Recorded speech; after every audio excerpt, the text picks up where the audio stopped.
refugees go to developed nations who open their doors. And I said to them, okay, think about the meaning of this sentence, think about the grammar, and then try to fix it, fix your problems. And they changed it to recently refugees have been taken in by many developed nations. So when they became aware of the grammar and became aware of meaning, they changed it so that it means that it's grammatically correct.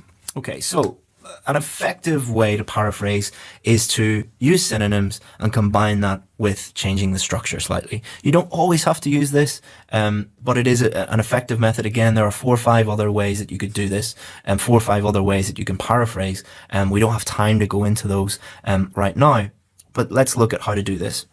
So you can combine these two techniques to paraphrase effectively.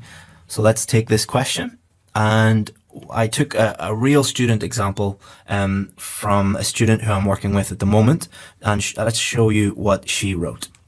In recent years, refugees have been taken in by many countries in the developed world.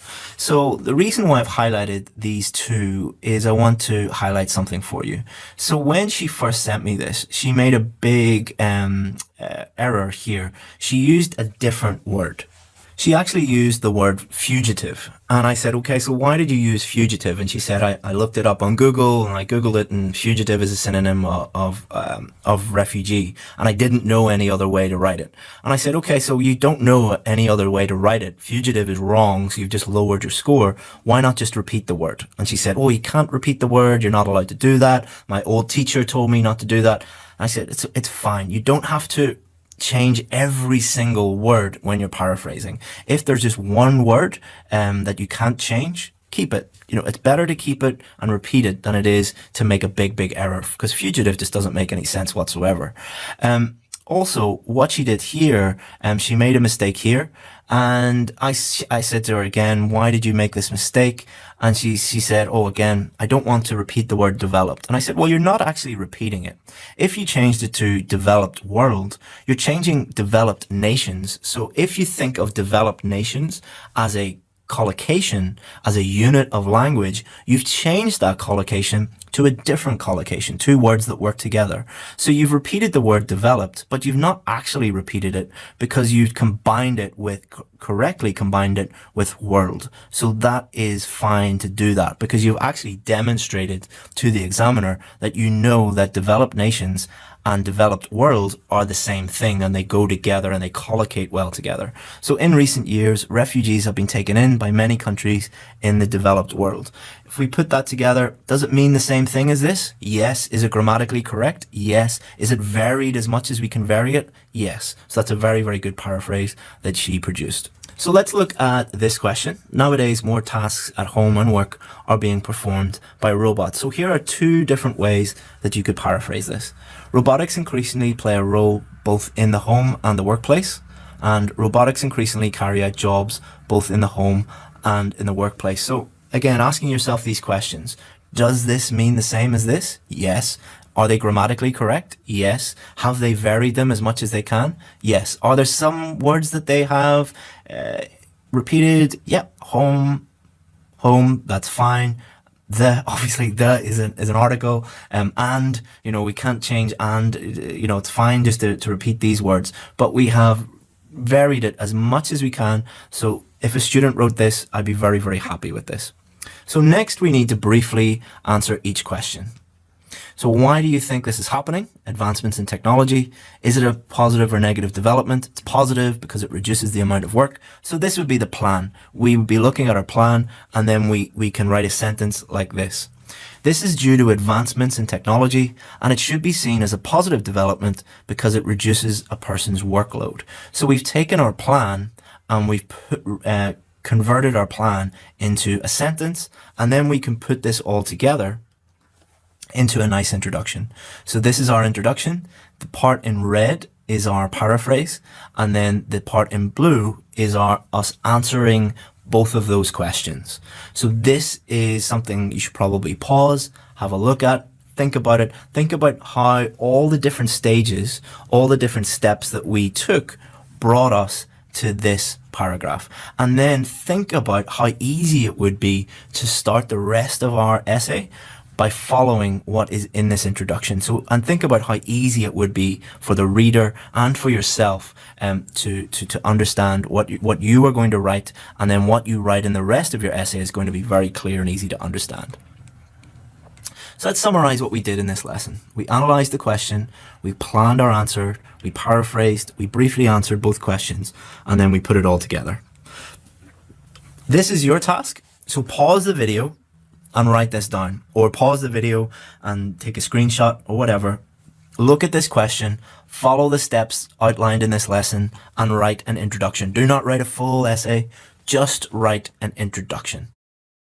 We looked at lesson 1, and this is the feedback on lesson 1. So if you have not completed lesson 1, go and do that and complete your introduction, because if you haven't completed your introduction, this video will not make sense at all.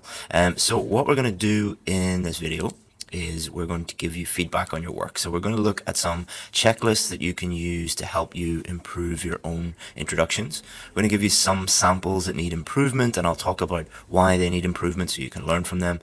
And then we'll look at some good samples from students that have produced good samples, and then we'll look at some VIP samples from my VIP group. Okay, so first of all, it's amazing to see so many of you taking action to improve your lives. The only way that you're going to improve your IELTS scores is by taking action, by learning what to do, by doing that thing, and by getting feedback on your work. So well done for doing that. And if you didn't get the work done, don't feel guilty and give up. Like, things happen, you know, life gets in the way. Go back and complete it, and then you'll be able to make progress. So, first of all, I want to talk about criticism. So I'm going to give 3 feedback lessons in this course, and most of it will be criticism. It will be mostly me saying, this isn't good, you need to do this to improve. And the only way you will improve is to seek criticism and to use it to improve. And we only actually work with students that have this attitude, because it's so key. You cannot improve your scores unless you have a very positive attitude to negative criticism. And none of the things we say are a criticism of you as a person. They're just designed to help you improve your writing so you can improve your life. So that's our main goal, is just to help you get the scores you need, and then you can move on and improve your life in whatever way. IELTS scores will help you do that. So, is feedback important? Yes, it's the most important thing. The lessons and tasks are just the first steps. However, they are a complete waste of time if you do not take action on your feedback. So many people, when we've done courses like this before, what they'll do is they'll just look at the content videos. They won't actually do the tasks, and they especially won't look at the feedback videos because they think that they're not that important. But let's look at how important it actually is. So the first thing you need to do is you need to look and think. It is essential that you understand the feedback provided and think deeply about how it applies to your work. So we cannot give individual feedback on this course. We do that on other courses, but not on this course, because it's a free course and there's so many people. But what you can do instead of getting individual feedback is you can understand the general global feedback we're giving today and think about how it applies to your own work. Then you can apply that, as I've just said. Honestly apply what you've learned to your own work and think about how it might apply to your work in the future. And then finally, adapt your work in accordance with the feedback and improve it. And repeat that cycle. And if you repeat that cycle, then you're going to improve. So here was your homework task. And what I asked you to do was complete an introduction. So there were 3 things that you needed to do. You needed to understand the question. You needed to paraphrase the question, and you needed to briefly answer both questions. So here's a little paraphrasing checklist. We'll look at the first thing that you needed to do, you practically needed to do first. So, first thing you need to do was, does the sentence mean the same as the question? Are there any vocabulary errors? And is the sentence grammatically correct? So if you can answer affirmatively to those questions, if you can say, yes, it does mean exactly the same as the question, no, there aren't any vocabulary errors, my vocabulary is good, and yes, the sentence is grammatically correct, then there's no problem with your paraphrasing. So let's look at each of these. Does it mean the same thing? So the question said, nowadays artificial intelligence is being used to drive cars. And this was a student sample. Nowadays, automobile industries are growing rapidly in these competitive markets with advanced technologies and artificial intelligence. Now, the question doesn't say anything about automobile industries or about them growing rapidly or about competitive markets. So this doesn't mean the same because they've included things that just aren't included in the question. Do not include things that are not included in the question. Let's look at this one. Doesn't mean the same.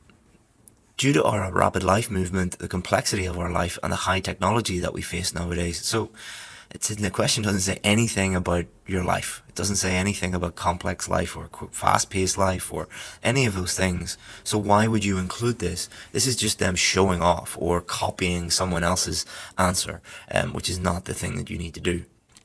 Does this mean the same? So the automotive industry is rapidly developing for the last decade. Nope. And one of their latest inventions is utilizing artificial intelligence for car driving in order to make it safer and more convenient for people to travel. So does it say anything about safer and more convenient in the question? No. So why would you include it in your paraphrase? Does this mean the same thing? Artificial intelligence is the fruit of human beings' much toiled work. No, it's nothing to do with it.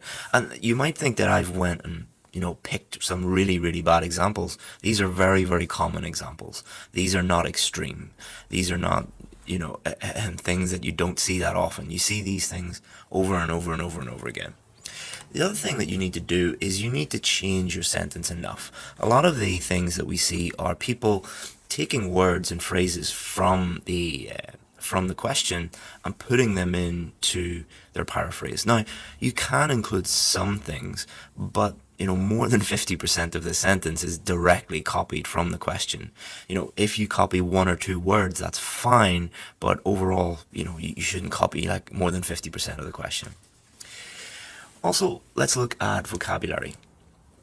Artificial intelligence has expanded its plethora in utility vehicles nowadays. Now, what this student has done is they've memorized a list of vocabulary. Often you'll get websites and you'll see it on YouTube and Facebook and places like this where someone will say, if you memorize these words and use these words, you'll get a high score. This is not true. You need to use these words effectively. You need to use these words appropriately.